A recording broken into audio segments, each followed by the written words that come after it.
Pernah tak anda terima komen negatif kat media sosial yang buat anda rasa down?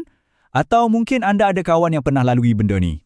Okey, hari ini kita akan kupas satu ancaman digital yang makin menjadi-jadi, iaitu bully cyber. Dan yang paling penting, macam mana kita semua boleh lawan balik? So, soalan pertama yang kita kena tanya diri sendiri, benda ni betul-betul serius ke? Adakah bully cyber ni sekadar drama online yang orang besar-besarkan atau ia sebenarnya satu ancaman yang benar-benar memberi kesan mendalam kepada pelajar-pelajar di Malaysia? Dengar ni baik-baik. Menurut satu laporan oleh UNICEF, Malaysia berada di kedudukan kedua tertinggi di Asia dalam kes bully cyber.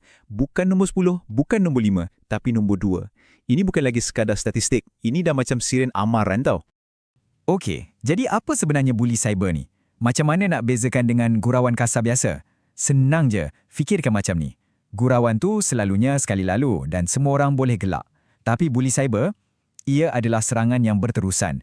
Ia disengajakan, berulang kali, dengan niat nak malukan, ugut atau sakitkan hati seseorang guna platform digital. Jom kita selami lebih dalam lagi. Sejauh mana sebenarnya masalah ni dah menular dan apa bentuk-bentuk serangan yang biasa berlaku di sebalik skrin telefon dan komputer kita. Cuba bayangkan ni, dalam tahun 2021 sahaja ada lebih 20,000 laporan jenayah cyber kat Malaysia. Dan ya, sebahagian besar daripadanya melibatkan kes bully cyber. Angka ini bukan nombor tau. Ia mewakili lebih 20,000 orang manusia sebenar yang mungkin hidup dalam ketakutan setiap kali buka telefon. Dan serangan ni, ia ada macam-macam jenis. Ada yang kita panggil flaming, tu yang perang komen guna bahasa kesat. Ada harassment, bila seseorang tu tak henti-henti hantar mesej ugutan. Ada juga dissing, menyebar gosip untuk burukkan nama orang. Dan yang paling teruk, outing, bila rahsia peribadi seseorang tu didedahkan kepada umum tanpa izin. Semuanya meninggalkan parut. Sekarang, kita beralih ke bahagian yang paling berat. Apa kesan sebenar semua ni? Macam mana kata-kata di skrin boleh memberi impak yang begitu besar kepada emosi dan juga prestasi akademik seseorang? Apa yang kajian dapati memang sangat membimbangkan. Kesan bully cyber ni bukan setakat buat kita sedih je. Rasa sakit emosi tu, dia akan melimpah keluar, kacau fokus kita dalam kelas dan akhirnya result exam pun boleh terjejas.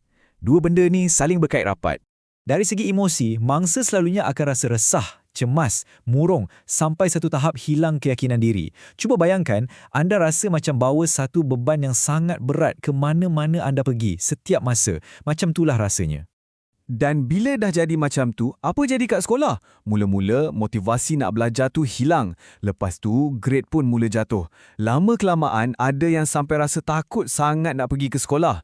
Nampak kan rantaian kesannya?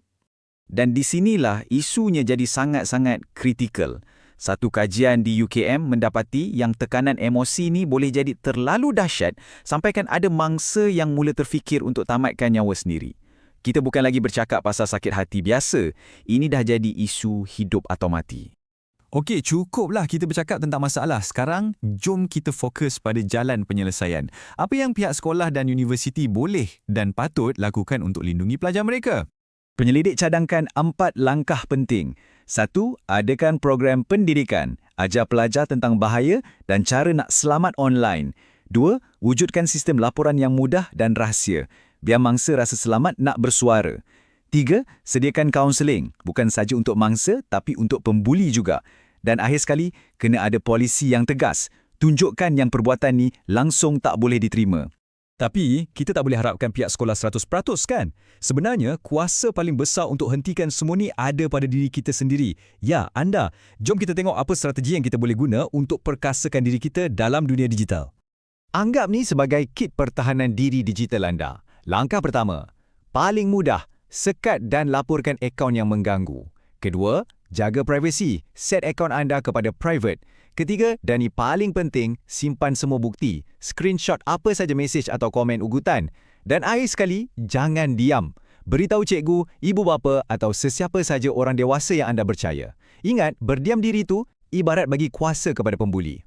Pada akhirnya, kalau kita nak wujudkan dunia cyber yang lebih selamat dan positif, ia bermula dengan tindakan setiap seorang daripada kita.